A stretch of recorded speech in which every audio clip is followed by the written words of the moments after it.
It's not quite the end of June, but it's not raining, so I thought I'd take this opportunity to show you around the plot. The foxgloves are still looking lovely. They self-seed, come up every year, and as long as they're where we don't mind them, we leave them be. The bees like them too. Potatoes are looking really good this year. Last year they didn't grow beyond about that size, but this year with all the rain they've really thrived. These at the front nearest to me are Osprey, and then at the back we've got Nadine. So I'll take you around the rest of the plot if you'd like to come with me, and we'll start just over there. Here we are now, down at the bottom of the plot where I usually start my videos. The main changes here are the sweet peas are now growing, and the cardoon is enormous, and also right at the top it's got its flower buds.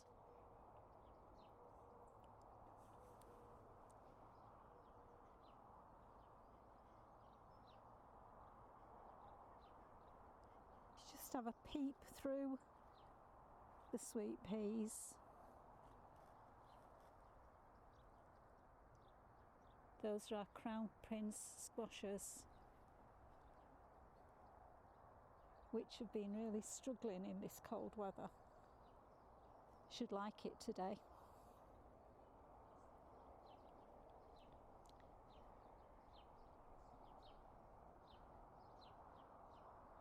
Perennial bed's starting to change. Summer flowers, especially the roses now, are coming out, and I've got rid of all the poached eggplants.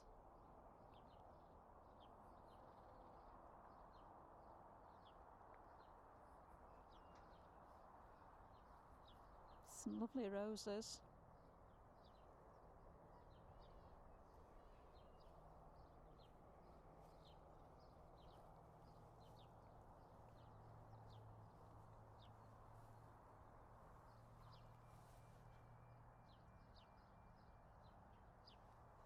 Just put some annuals in here to fill in the gaps.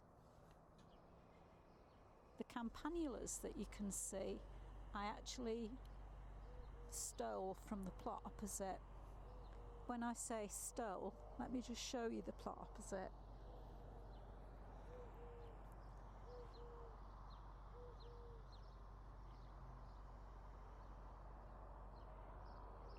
It's been vacant for some while now. Whenever it's let, people come and make a token effort and then just leave it again. So if you live in Wakefield and you fancy a challenge, get in touch with the allotments officer.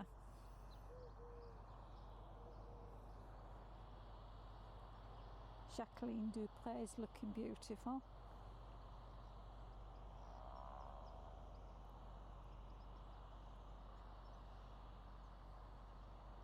Red one's Elmshorn.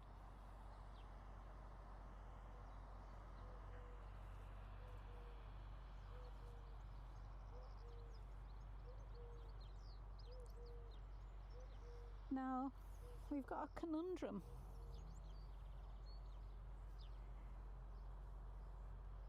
This onion bed is behaving very strangely. The onions at this end seem fine, but as you move along the bed, these ones are really struggling, and we haven't any idea why they are. They're not different varieties or anything like that, but they just don't seem to want to grow. And if you keep this bed in mind, we have another bed at the opposite side of the plot, which is quite different.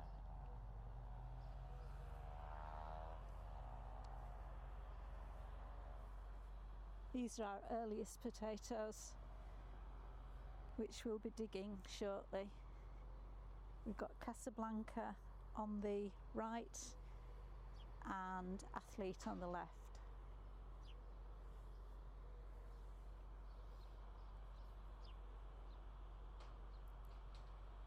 Over in the distance over there we've got some alpine strawberries.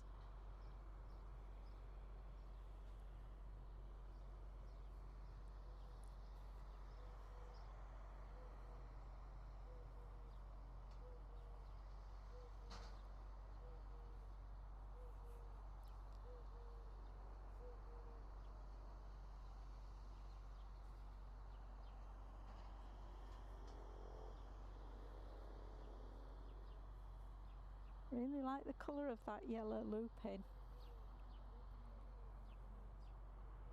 These are our first lot of peas. Onward, which hopefully will soon start to come into flower. And then our first lot of brassicas. We've already harvested the main heads from the Calabrese.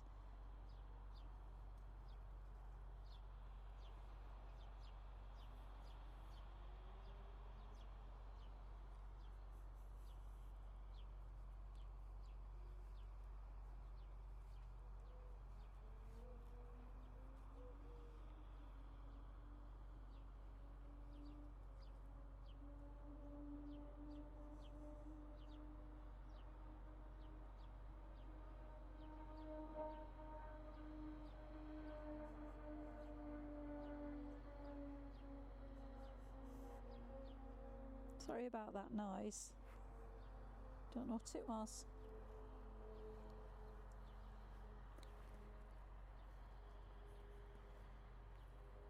As with the onions, we seem to have just one little patch here of, I don't know if I've got that in, that's better, just one little patch of raspberries that don't seem to be growing as well as the ones either side of it.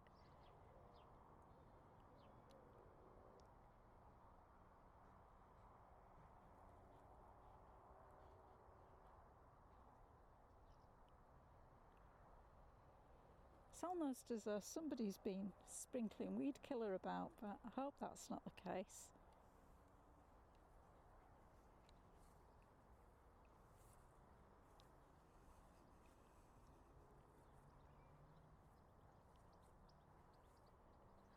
Blackberries setting quite a lot of fruit. And then in here, you probably can't see through the mesh, but we've got our outdoor tomatoes.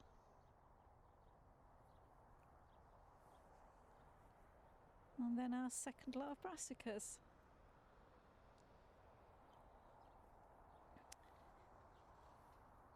This is the new rhubarb patch with self-sown borage that's been left to flower. And today Martin's just popped one or two cucumbers in and the odd lettuce.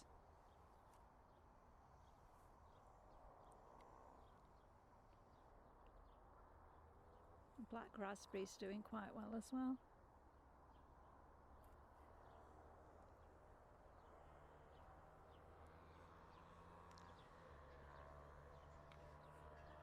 The garlic looks as though it's just about ready for lifting. Be interesting to see if we actually have anything on the end. And we've started to harvest the autumn onions.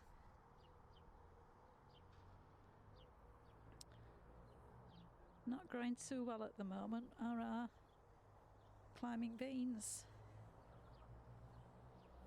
We've got runner beans, climbing French beans, and more runner beans.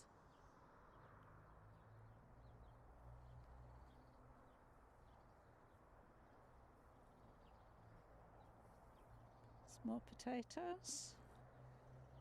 There's one there again, looks to have given up.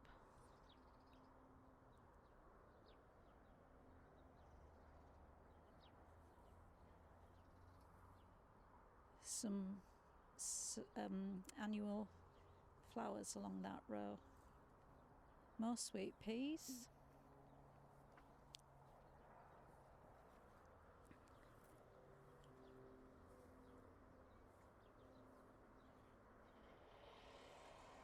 kiwi over the other side.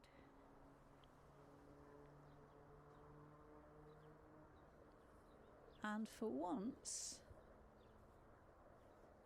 my barrow full of nasturtiums is growing well, with not a black fly in sight. It's the globe artichokes. We've got the black currants then.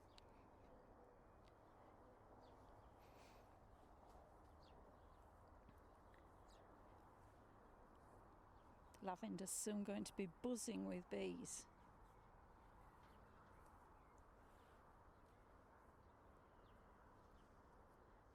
More self-sown annuals.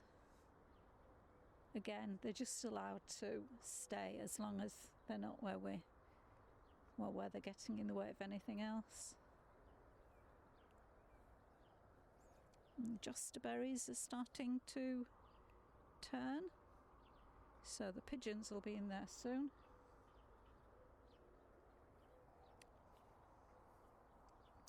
And we've already got the framework up to net the blueberries, because the first sign of any ripening and the blackbird will be in there.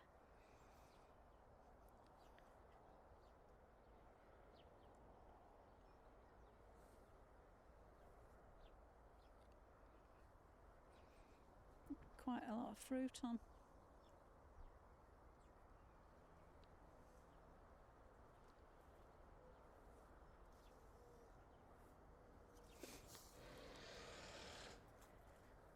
Speaking of the blackbird, it's already helping itself to the red currants that we haven't got round to netting, but there are plenty, so we're going to allow him to carry on foraging for now.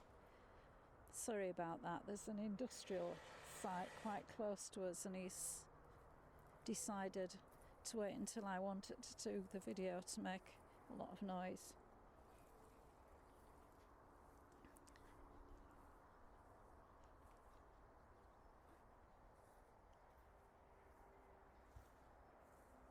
Lots more potatoes. These are rocket, another early lot, so we'll be soon picking these or digging them.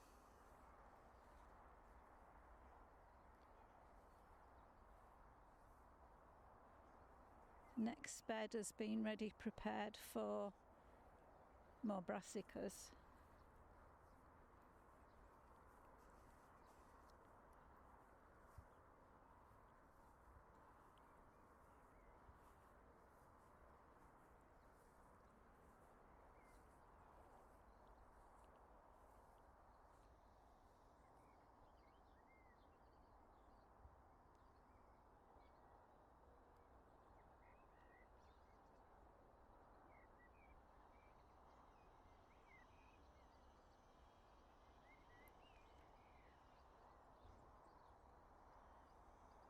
This is our old strawberry bed. Remember it? Well, Martin's had a go at digging it, but won't break down into anything smaller than that. So what we've decided to do is to cover it with weed control fabric, mulch it, and maybe put some pots and bags, grow bags on there to grow things in this year. Then next year the mulch will just be tipped onto the soil.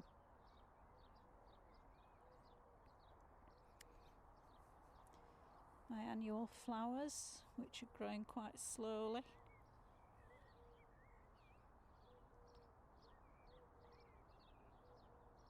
And our new raspberries.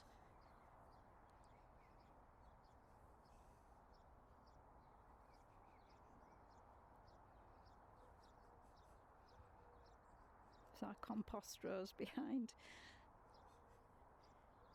We've even got some raspberries on.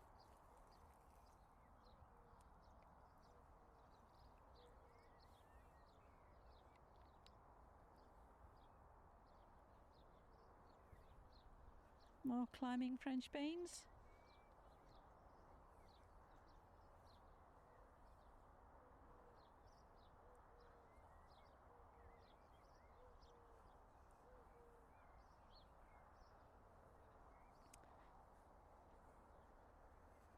And there we've got the strawberry bed from the other angle. We've already put some Swedes in this tub, and in this one there are some parsnips. They're mainly there because the ones we've put in open ground just are not doing very well at all. They're rather late, so don't hold out much hope for getting anything much from them. Then once that tub over there with the potatoes in has been emptied, we'll pop some beetroot in there.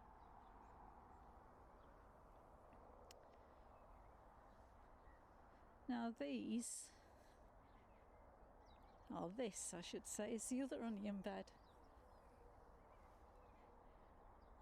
I think it might have been planted the day after the other one, but you can see they're growing great.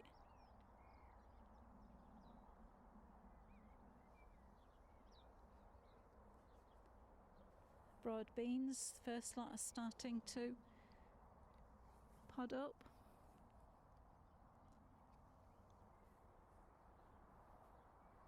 These are our trial potatoes.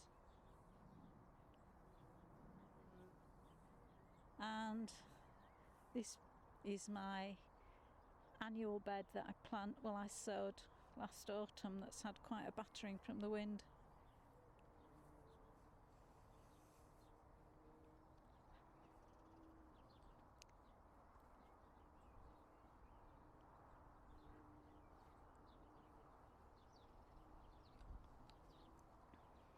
These aren't docks, it's horseradish.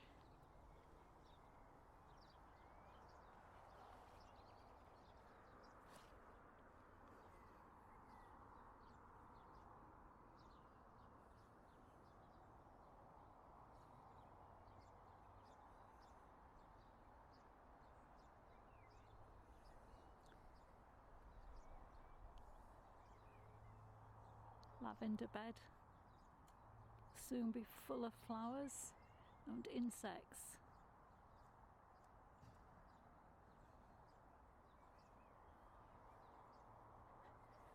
New strawberry plants are doing really well, but I am going to need to tackle some of these runners. We've had a few strawberries off them.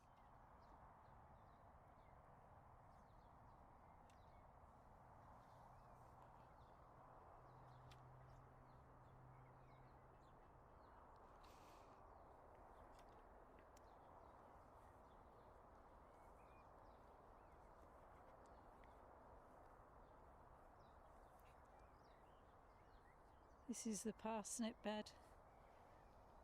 You can see some are growing, and then there's some really huge gaps where there's nothing. I've resown them, but don't know what's going to happen. It's quite disappointing because last year we had about 100%. Not this year.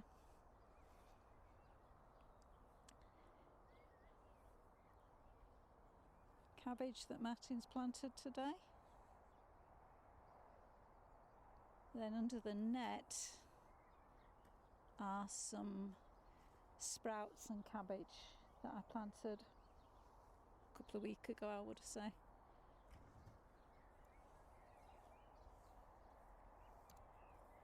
Germination of the carrots was much better than the parsnips, so we hope at least we'll have some carrots.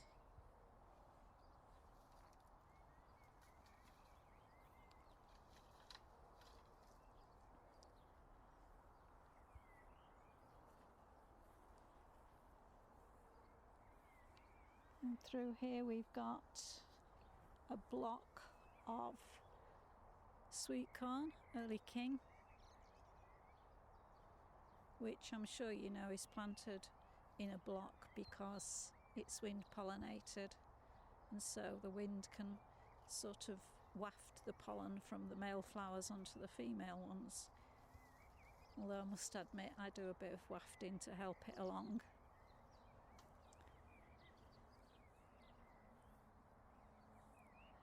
Sugar snap peas and more onward peas. Then with our courgettes.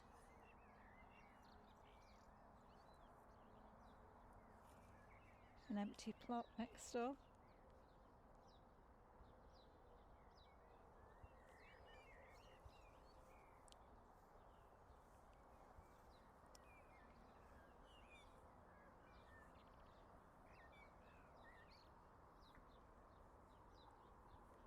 More potatoes in this bed.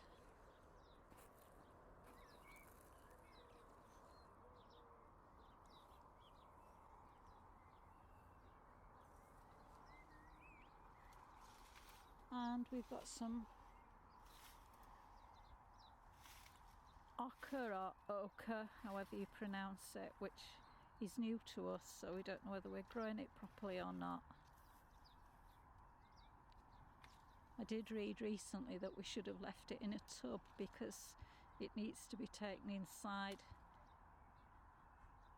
sort of at the end of the season because it doesn't produce tubers until November. We'll see. And there's just a row of spare leeks.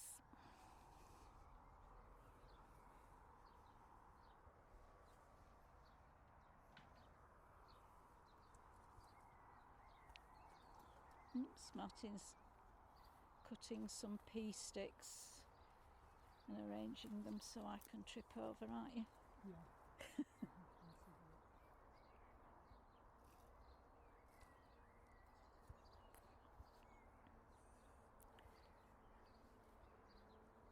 Along the edge of these beds we've got a buddleia at the end of each bed.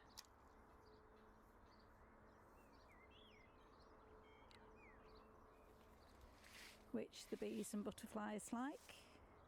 Although recently we haven't seen as many butterflies as we used to in the past. This is the main leek bed.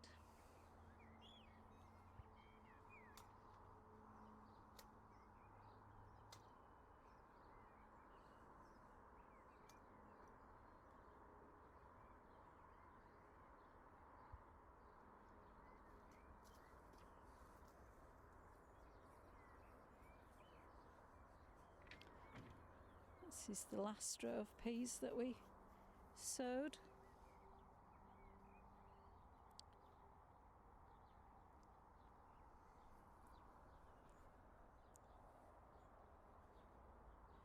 What's the cucumbers you've put in?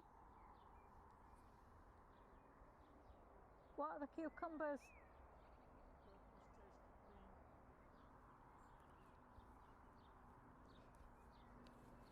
And a couple of Burpless tasty bean,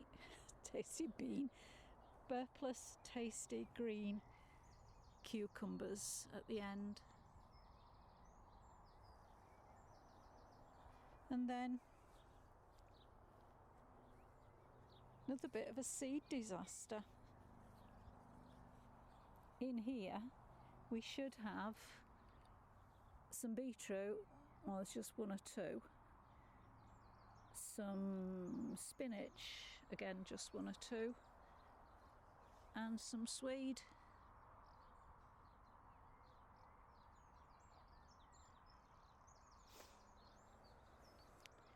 None of which are doing very well. I forgot to show you one of the beds down round the other side, so let's just pop round there for a minute.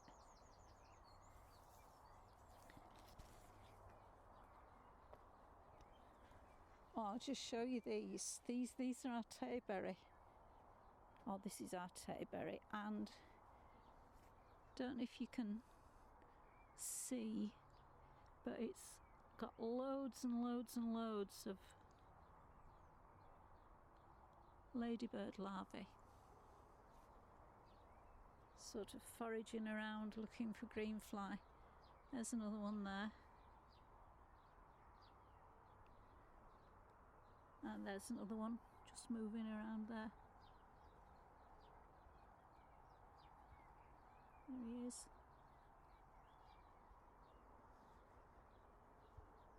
Some green gagers.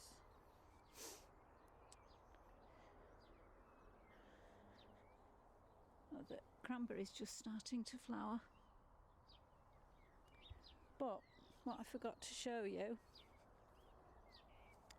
was the other bed in which we've planted some squash and another lot of sweet corn. This sweet corn is golden bantam. It's planted well away from the other sweet corn because it will cross-pollinate if it's too close. Then it loses the qualities that it was bred for. We've got walnut squash and one that's I probably am going to pronounce wrongly. It's called Ochiki Kuri. And we're hoping that now the weather's a bit better, they might buck up a little bit. We've just got a row of dahlias at the back there. So I think that's about it.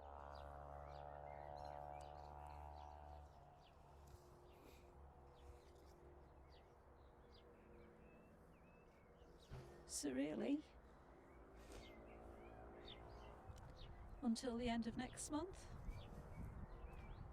there's not an awful lot more to show you, except we'll finish off just inside the greenhouse.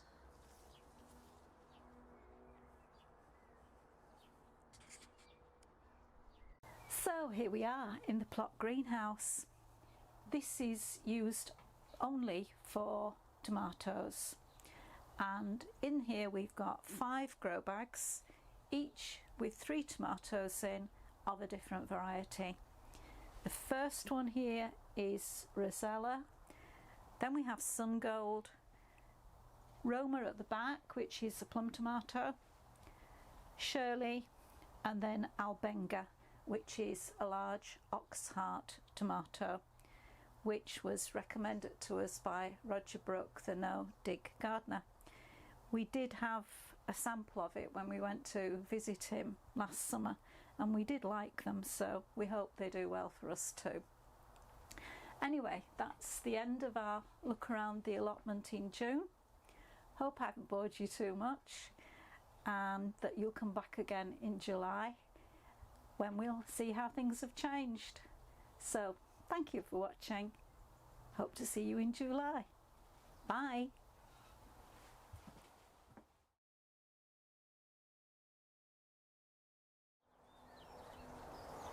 It's not quite the end of January.